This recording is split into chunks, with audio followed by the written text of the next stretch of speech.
हम सभी विजेता हैं, मुझे लगता है। बस आखिरी पॉपअप संदेश, हमने देखा है कि हम विजेता हैं, हम सभी विजेता हैं। हम सभी एक नए आसमान में उड़ रहे हैं और आप जानते हैं इसके साथ हम इस परिपूर्ण प्रणाली में उड़ रहे हैं। हम केवल संस्थापक ही नहीं हैं, मेरा ऐसा मानना है। हम केवल संस्थापक ही नहीं हैं, बल्कि हम इस प्रणाली के बाहर से भी समर्थक हैं। और श्रीमान ऐश और उनकी टीम जो सभी इसका साक्षी बन रहे हैं, व्यावहारिक रूप से संस्थापक, हम व्यावहारिक संस्थापक हैं रोजमर्रा के आधार पर। और श्रीमान ऐश रोजाना काम कर रहे हैं। हम कह सकते हैं कि श्रीमान ऐश और उनकी तकनीकी टीम 24 घंटे लगातार काम कर रही है। और यह है, और हम सभी इस खूबसूरत परियोजना के समर्थक हैं। हम श्रीमान ऐश को इसे पूरा करने के लिए बहुत पसंद करते हैं। अरे जिन्होंने ये परियोजना पूरी की है, हम सभी उस दिन का इंतजार कर रहे हैं जब ये होगा, है ना? हम उस दिन का इंतजार कर रहे हैं जो शीघ्र ही आएगा, और हमें बस यही चाहिए। हमें केवल एक आधिकारिक संकेत मिलना है, जैसे कि पॉपअप मास के माध्यम से या हमारे द्वारा। श्री सीईओ ऐश मुफारिस आएंगे और श्री ऐश आधिकारिक तौर पर घोषणा करेंगे कि क्या हो रहा है और कैसे हम कैसे विजेता हैं, वह बहुत जल्द बताएंगे। मुझे भी ऐसा ही लगता है। और निष्क्रियता का अगला चरण, निश्चित रूप से निष्क्रियता का अगला चरण न केवल पहले से बड़ा होगा, बल्कि पहले से बेहतर भी होगा। मुझे लगता है इस खूबसूरत लॉन्च के लिए यह पहले से भी ज्यादा मजबूत होगा और भी ऐतिहासिक होगा।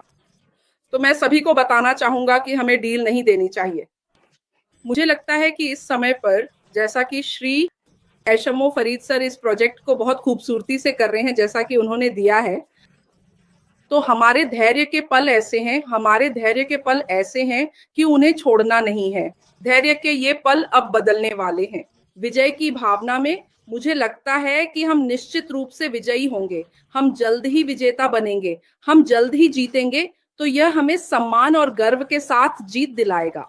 तो आइए हम श्री ये सब इसी बारे में है।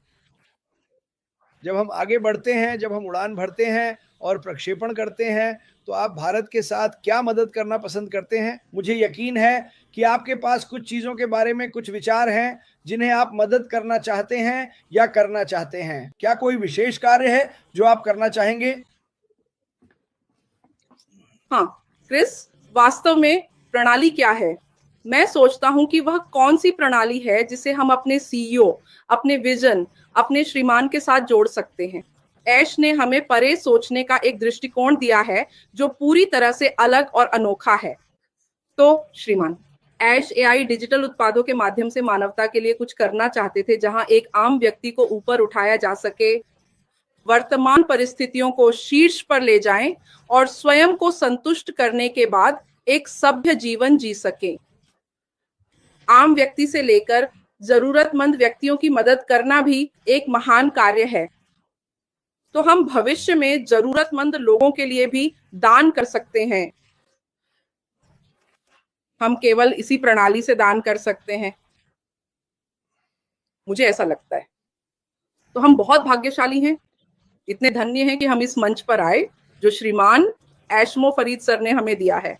और हम सभी एक महान क्रांति के आने और एआई डिजिटल टूल्स के माध्यम से पूरी दुनिया में बदलाव की प्रतीक्षा कर रहे हैं।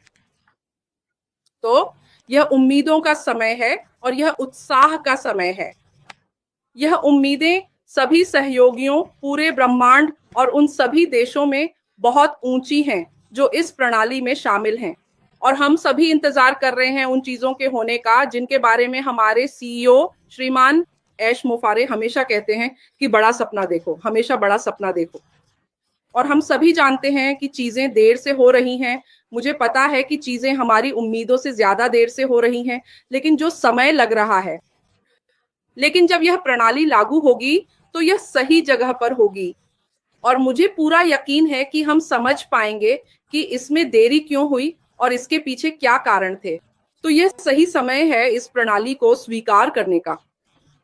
जैसे जैसे जो भी हो, कई वर्षों के बाद 2018 से 2020 तक यह चलता रहा। हमने दिखाया है, हम लड़ाइयों से गुजरे हैं, हम संघर्षों, चुनौतियों और समस्याओं से गुजरे हैं। तो हम देख सकते हैं कि इस समय 2025 में हम अब बहुत शांत और निश्चिंत हैं, मुझे ऐसा लगता है। हम इस समय बहुत निश्चिंत हैं, खासकर जब हमने पॉपअप भीड़ को देखा है। जीतना जीतना जीतना। हाँ, मुझे लगता है कि हमें तैयार रहना चाहिए आगे बढ़ने के लिए, अगले कदमों के लिए, जो हमारे सीईओ श्री ऐश मोफारे सर आने वाले दिनों में अपनी सभी आधिकारिक घोषणाओं के साथ घोषित करने वाले हैं, जैसे पॉपअप या वेबिनार के माध्यम से। तो हमें ये समझना चाहिए कि हमें थोड़ा और धैर्य रखना होगा, और मुझे लगता है कि यह धैर्य रखने का आखिरी समय होगा। सभी नए और शानदार दिनों के लिए इंतजार कर रहे हैं। मुझे लगता है कि 2025 में हमारे सारे सपने सच हो जाएंगे। देखिए, हम यहाँ भारत में हैं। भारत के लोगों की ओर से, भारतीयों की ओर से मैं सभी को बताना चाहता हूँ कि जिस उद्देश्य से हम यहाँ भारत में हैं, यहाँ ऑन पैसिव में 2020 या 2020 से पहले 2018 से लेकर अब तक जितने भी लोग हमारे साथ जुड़े हैं, और अब 2025 आ गया है तो लगभग 7-8 साल हो गए हैं। कुछ लोग यहाँ 8 साल से जुड़े हुए हैं, लेकिन हमें अभी तक एक भी पैसा नहीं मिला है। सही है ना? हमें सिर्फ धैर्य का स्तर मिला है। जैसे हमने इंतजार किया है, और इंतजार करने के बाद हमारा धैर्य अपने उच्चतम शिखर पर पहुंच गया है। इससे पहले हमने बहुत सी कंपनियां की और ऑन पैसिव के साथ बहुत सी कंपनियों में शामिल हुए, लेकिन एक ही लक्ष्य था कि हम सिर्फ कमाई करते थे और हम देखते थे कि उस कंपनी का पे आउट कब आएगा, या अगर हमें उस कंपनी से पे आउट नहीं मिला या कम मिला या 2-3 महीने बाद मिला, तो हम सोचते थे कि उस कंपनी में हमारे पास एक प्लान भी होना चाहिए। इसी सोच के साथ हमने दूसरा प्रोजेक्ट ज्वाइन कर लिया, लेकिन हम ये काम लगातार करते रहे ऑन पैसिव के बाद भी, यहाँ तक कि ऑन पैसिव ज्वाइन करने के बाद भी। लेकिन फर्क ये है, आप ऑन पैसिव और बाकी प्रोजेक्ट्स के बीच का अंतर देखेंगे और समझेंगे। हमने दूसरा प्रोजेक्ट सिर्फ पैसे के लिए बनाया था। अगर कंपनी ने वहां से पैसे नहीं दिए या देर कर दी, या कंपनी ने प्लान बदल दिया, या लीडर्स ने प्लान बदल दिया, तो हमने छोड़ दिया। लेकिन ऑन पैसिव के साथ ऐसा है कि अगर हमने 2018 में ऑन पैसिव में लगाया, तो 2025 तक भी हम ऑन पैसिव में हैं, धैर्य के साथ, बिना एक भी पैसा कमाए। तो यही मुख्य अंतर है।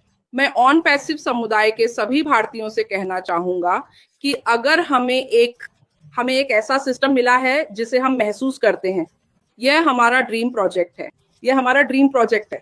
अगर हमने सोच समझकर ड्रीम प्रोजेक्ट को समझा है, तो श्रीमान ऐश मोफारे सर भी सोच समझकर जो कुछ भी वे यहाँ कर रहे हैं, वे न तो गायब हो रहे हैं, न ही वे कोई धोखेबाज हैं। अगर वह कोई धोखेबाज होते तो वह यह सिस्टम यहाँ नहीं लाते और न ही यहाँ लाइव सेशंस होते। जैसे कि अब क्रिस आ रहे हैं, रोजाना लाइव आता है, अन्य लीडर्स भी आते हैं।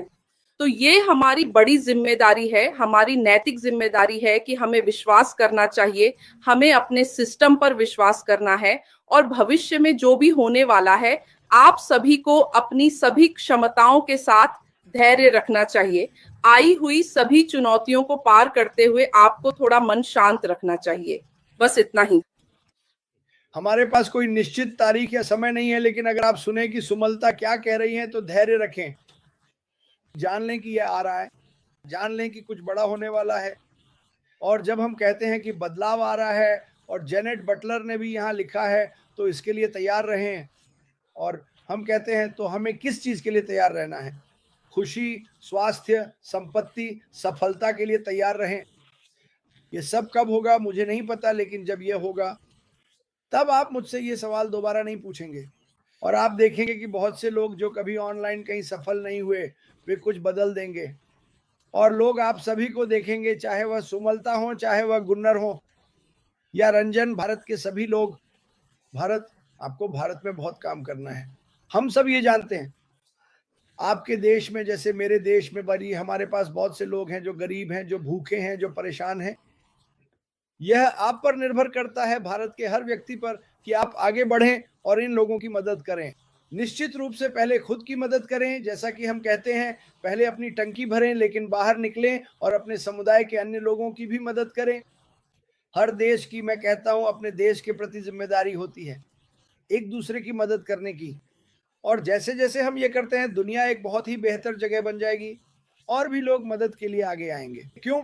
क्योंकि आपके पास उन्हें मदद करने के साधन होंगे, चाहे वह आर्थिक रूप से हो, चाहे आप उन्हें हमारे शैक्षिक प्लेटफॉर्मों में शामिल करें। यह सब कुछ ऐश बाफरा ने ऐसा सिस्टम बनाया है जिसमें उनकी सभी समाधान, उत्पाद और टूल्स से हर किसी को मदद मिलेगी और मैं इसके लिए वाकई बहुत उत्साहित हूं। लेकिन शिमलाडा, मैं तुम्हें अंतिम शब्द कहने जा रहा हूं। मैं समय पर आने के लिए आपका बहुत बहुत धन्यवाद करना चाहता हूं। वो बहुत अच्छा था। मुझे लगता है आप अद्भुत लग रहे हैं। मुझे लगता है कि तुम खूबसूरत हो और मुझे तुम्हारा दिल पसंद है। तो कोई अंतिम शब्द?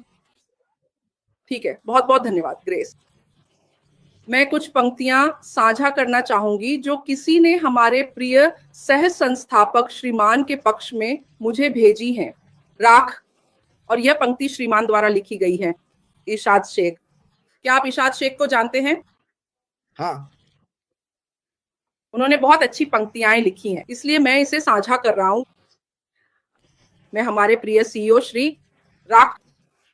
नंबर 1, सादगी और विनम्रता। उनकी विनम्रता उनका सबसे बड़ा गुण है और वह सभी के साथ समान व्यवहार करता है और लोगों को मूल्यवान महसूस कराता है। दूसरा गुण दयालुता है। उसकी दयालुता की कोई सीमा नहीं है। वह हमेशा दूसरों की मदद के लिए तैयार रहते हैं और जरूरतमंदों की मदद करने के लिए हर संभव प्रयास करते हैं। श्रीमान का तीसरा गुण है प्रेम और स्नेह। राख का तीसरा गुण है प्रेम और स्नेह। उनका दिल प्रेम का सागर है।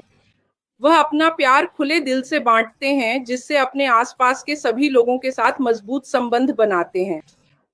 चौथा गुण है व्यक्तित्व। आप जानते हैं एक सीईओ का व्यक्तित्व कैसा होता है ना? एक सुनहरे दिल वाले सीईओ के रूप में वह खुशियों की किरण है और वह खुशी फैलाते हैं और जानते हैं कि दूसरों का मनोबल कैसे बढ़ाना है। छठा है मुस्कान। हमारे सीईओ की शानदार मुस्कान। उनकी मुस्कान इतनी संक्रामक है कि वह सभी को खुश कर देती है और एक सकारात्मक स्वागतपूर्ण माहौल बनाती है। जहां भी वे जाते हैं, हमारे प्रिय सीईओ के बारे में अनगिनत और भी अद्भुत बातें हैं जिन्हें शब्दों में बयां करना संभव नहीं है। हम आपको प्यार करते हैं सर, और इस खूबसूरत प्रोजेक्ट ऑन पैसिव को देने के लिए बहुत बहुत बहुत बहुत धन्यवाद। तो ये पंक्तियां श्रीमान द्वारा लिखी गई हैं। ईशाद, उन्होंने मुझसे यह महत्वपूर्ण बात साझा की और मुझसे यह भी कहा कि मैं भी इस अवसर पर कुछ पंक्तियों में अपने विचार व्यक्त करना चाहूंगा। उन्होंने जोर देकर कहा कि हम पहले ही इस यात्रा में, इस संघर्ष में या इस लक्ष्य की प्राप्ति में अपनी दृढ़ता और विश्वास के कारण वास्तव में जीत चुके हैं। यह केवल एक परिणाम की प्रतीक्षा नहीं है, बल्कि यह एक आंतरिक भावना है कि हमने अपनी पूरी क्षमता से प्रयास किया है और सफलता हमारी निश्चित है। यह विश्वास, यह दृढ़ संकल्प और यह सामूहिक भावना ही हमें इस बिंदु तक ले आई है जहां हम कह सकते हैं कि विजय हमारी मुट्ठी में है। यह सिर्फ एक आशा नहीं है, बल्कि एक निश्चितता है जो हमारे हर कदम में परिलक्षित होती है। उन्होंने इस बात पर विशेष बल दिया कि हमारी जीत केवल भविष्य की घटना नहीं है, बल्कि यह हमारे वर्तमान प्रयासों, हमारी अटूट निष्ठा और हमारे सामूहिक संकल्प का प्रत्यक्ष परिणाम है। यह विजय हमारे भीतर पहले से ही स्थापित है, हमारे हर कार्य में, हमारे हर विचार में और हमारे हर प्रयास में। यह एक ऐसी जीत है जो बाहरी परिस्थितियों पर निर्भर नहीं करती, बल्कि हमारी आंतरिक शक्ति और हमारे अटूट विश्वास से उत्पन्न होती है। यह हमें यह सिखाती है कि सच्ची सफलता केवल लक्ष्य प्राप्त करने में नहीं है, बल्कि उस यात्रा में है जिसे हमने तय किया है, उन चुनौतियों में है जिनका हमने सामना किया है और उन बाधाओं में है जिन्हें हमने पार किया है। यह हमें यह भी याद दिलाती है कि जब हम एक साथ मिलकर काम करते हैं, एक ही लक्ष्य के लिए समर्पित होते हैं, तो कोई भी बाधा हमें रोक नहीं सकती।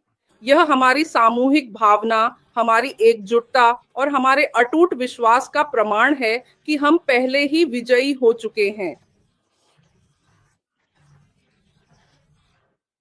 हम पहले से ही विजेता हैं। आप जानते हैं, हम पहले से ही विजेता हैं और विजेता सोच किसी व्यक्ति को बहुत सकारात्मक बना देती है। तो हम पहले ही जीत चुके हैं और हम अपने सीईओ की सोच और उनके दृष्टिकोण से पूरी तरह प्रेरित हैं, जिन्होंने हमें ऊपर उठाने के लिए इस तरह की सोच रखी। और हम सभी को पूरा विश्वास है कि एक दिन वह दिन जरूर आएगा। हम फल का आनंद लेंगे, हम सेब का आनंद लेंगे और हम अपने महान सीईओ द्वारा किए गए प्रयासों का भी आनंद लेंगे। श्रीमान ऐश मुफारेज सर, तो हम सब सोचते हैं कि इसमें देरी हो रही है, लेकिन ये देरी नहीं है, ये बस प्रतीक्षा है। ये हमें खुशियों के पहाड़ तक ले जाएगा। मुझे लगता है कि आनंद का एक पहाड़ आएगा जो हमारे सपनों को पूरा कर देगा। तो और हमारे श्रीमान ऐश मुफारे के पास सभी क्षमताएं हैं, उनके पास हर बाधा, हर चुनौती और हर समस्या को संभालने की पूरी योग्यता है, और उन्होंने पहले से ही अतीत से बहुत कुछ सीखा है।